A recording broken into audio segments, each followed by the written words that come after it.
Si Willie, certified banidoso. Ang kanyang kaha, Bata Kaka Workout. Papabalk po talaga ako sa gym. Ang kanyang kutis, makinis. Yun po yung puhunan ko, pinagkikitaan ko sa pangharaw-araw ko po. Puhunan daw kasi talaga niya ang kanyang itsura at katawan dahil isa siyang model sa bar. Pero ang pinakaiingatan niyang asset, ngayon, tila naging liability.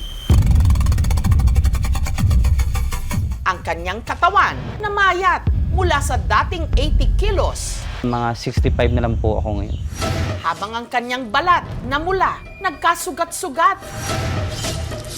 At nung natuyo, nangitim.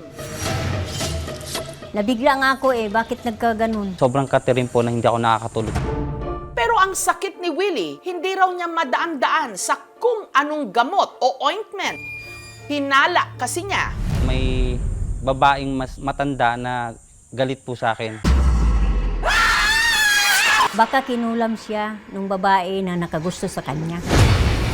Sino ang babaeng ito? Sinabi po niya na pag ako nagalit, di mo magugustuhan. At ano naman ang kanyang atraso? Pinag-aaralan ko po na mahalin siya. Kaibigan lang po talaga. Parang nanay ko na lang din.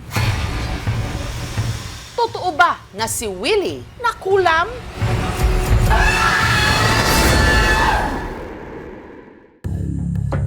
Dahil sa kanyang kondisyon, pansamantala munang tumigil sa trabaho si Willie.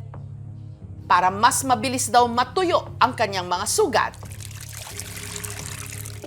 nilalanggas niya ito ng pinagpakuluan ng tangkay at dahon ng atis. Try ko lang po kasi ito po yung payo ng ng magtatawas.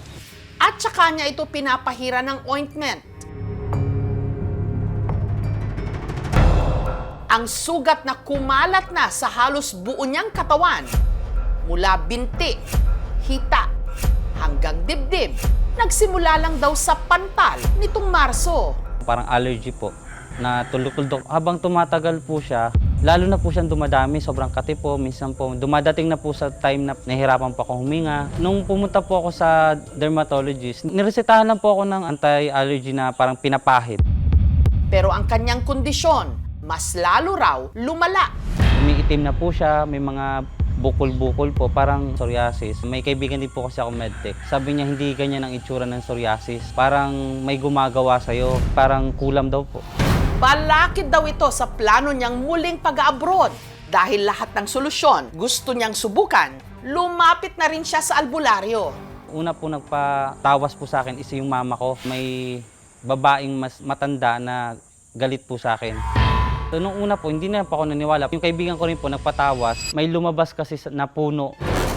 May babae daw nagdadasal sa puno. Yung picture ko, doon po dinadasalan sa puno. Kinukulam po daw. Babae din pong mas may edad na nagalit daw po sa akin. Isa lang daw ang pinagsususpetsahan ni Willie na posibleng may gawa nito sa kanya. Wala naman po akong ibang babaeng nasigawan o namura. Tigalan mo ako! Yun na po yung naisip ko, siya lang din po. Doon po ako parang kinabahan.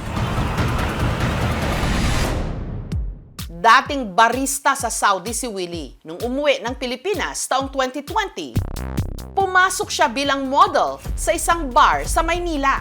Pag may mga customer po na gusto po kami i-table, ayun po, uupo po kami doon sa customer. Tapos sasamahan po namin siyang uminom. Everyday ko po doon, iba-iba po nagiging customer ko po eh. Dito raw niya naging kliyente. Ang nooy 52 anyos na itago natin sa pangalang Eva. Naging guest ko po siya sa bar, na-table po niya ako dati. Hanggang ang una nilang pagkikita sa bar, nasundan. Meron pong party, andun po siya. Ang namukaan din po niya ako. Doon po kami na parang nagkagaanan ng loob, nagpalitan ng Facebook. At dahil malapit lang daw ang tinutuluyan ni Willie sa tirahan ni Eva, napadalas daw ang pagkikita nilang dalawa. Lagi po niya akong chinachat na may pagkain ka na ba dyan? Tapos punta ka dito sa condo or ihahatid ko dyan sa'yo. Pag nag-gym po ako, lagi po ako doon. Wala po siyang kasama sa condo eh. Puro pusa. Alaga niya. Cute-cute ng cat na to. One time po, kinakausap niya po yung mga pusa niya. Minsan po, nanilisik yung matay, nahuli ko na lang bigla. Gayunman, si Eva, galante raw. Inaabotan din po niya kasi ako ng panggastos. So, malaking tulong na rin po sa akin yun. Sinusubuan niya na po ako kahit sa maraming tao. Minsan po nag-holdingan siya. Posible ba na magkagusto ka sa isang babaeng mas may edad sa'yo? Age doesn't matter naman. Dahil po sa sinabi kong yun, parang umasa siya. Sinubukan naman daw suklian ni Willie ang pagtingin ni Eva. Pinag-aaralan ko po na parang mahalin siya. Pero Wala po talaga akong nararamdaman na romantic sa aming dalawa. Kaibigan lang po talaga. at hindi pa man daw nagiging sila, si Willie nasasakal na. Gusto niya po lagi nag-update, nagagalit po siya pag hindi pa ako nakakapag-good night. Sabi niya po, baka mamaya, doon ka na naman sa ex mo. Nagwawala siya.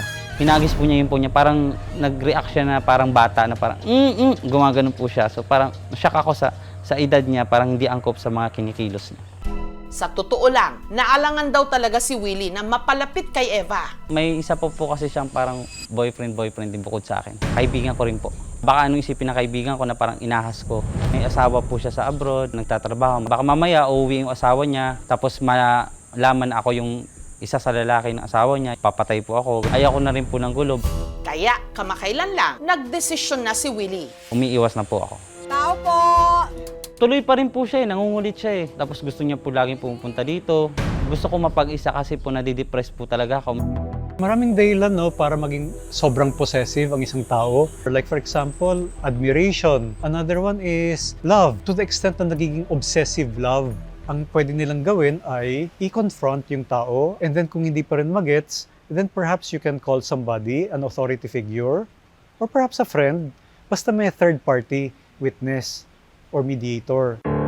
Si Willie lumayo, umuwi sa bahay nila sa Batangas. Willie! Nagulat na lang po kami na nandiyan na siya sa gate. Ang in-expect ko niya, matawa ako. Iba po yung naging reaction po. Parang nainis ako, lalo ako na-stress.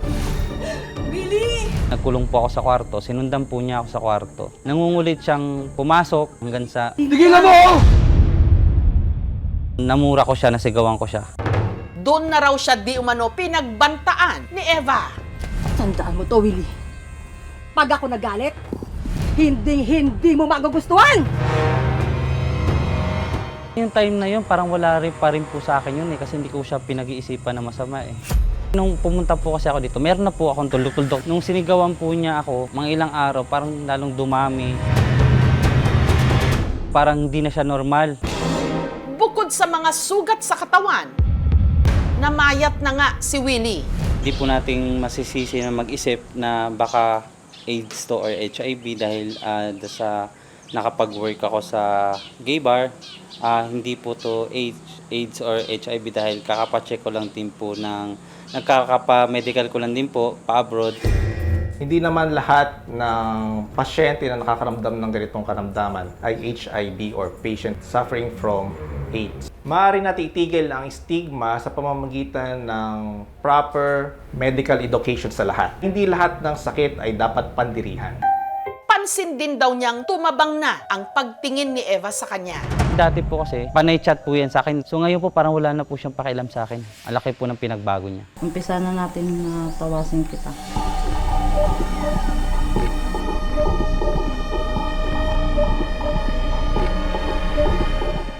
Doon ka dinadasalan sa puno. May sinabi siya doon sa puno. Kasi masama talaga ang loob niya sa sinabi niya sa kanya na masakit na salita. Tigilan mo! Pinamdam niya ng gusto. At ayon nga sa albularyo, Pinakulang ka talaga niya. Pagka humingi ka ng tawad sa kanya, patawanan ka niya, babawiin niya yung ginawa niya sa'yo. Kung may time po ako na parang makapaghingi ng sorry sa kanya, gagawin ko po para mawala na po lahat kung anong po yung galit niya. Meron tayong mga paniniwala ng mga mas mabubuting espiritu at meron din tayong paniniwala sa mga masamang espiritu.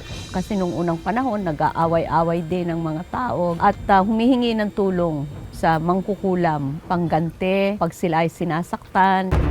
pero may kinalaman nga ba si Eva sa nangyari kay Willie? Sinubukang tuntunin ng aming team ang kinaroroonan ngayon ni Eva. Taga dito po siya. Opo. Minessage siya ng aming staff para kuhanin ang kanyang panig pero hindi siya sumagot. At sa message niya kay Willie, mariin niyang pinabulaanan na may kinalaman siya sa ibinibintang na pangungulam. Regarding sa story mo, that's okay. Basta maliwanag lang that never maiulat ang pangalan ko kasi una, hindi ako yon. Live it like that. Samantala, para malaman kung ano ba ang sanhi ng mga sugat ni Willie, sa punto de vista ng siyensya o ng medisina, ipinakonsulta siya ng aming team sa isang doktor sa balat. Working diagnosis natin kay Willie, since siya ay matagal na yung case niya, pwede pong psoriasis or pwede rin pong opportunistic fungal infections.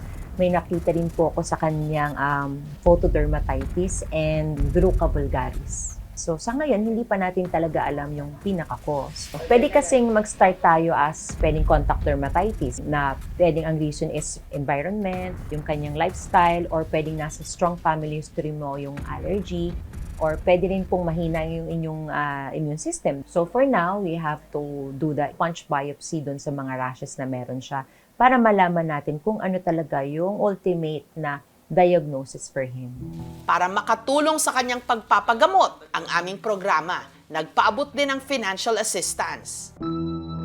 Lagi po ako nagpe-pray na sana mawala na tong sakit na to para makapagtrabaho na ako, makapaghanap buhay na ako. At humingi po ako ng konting tulong sa inyo kung ano para mapagamot ko na rin po kung ano man tong karamdaman ko ngayon. Mukhang hindi na talaga maalis-alis sa ilan na kapag may hindi naiintindihan na nangyayari sa kanilang kalusugan, agad itong iniuugnay sa kapangyarihang itim o kulam. Ang nais lang ngayon ni Willie, gumaling at makipagpatawaran sa mga nakasamaan niya ng loob. Humingi din ako ng pasensya na pag-isipan din kita ng masama. Naging mabait ka naman sa akin. Salamat sa lahat ng mga tulong mo sa akin. Thank you rin sa mga good memories. Ingat ka palagi.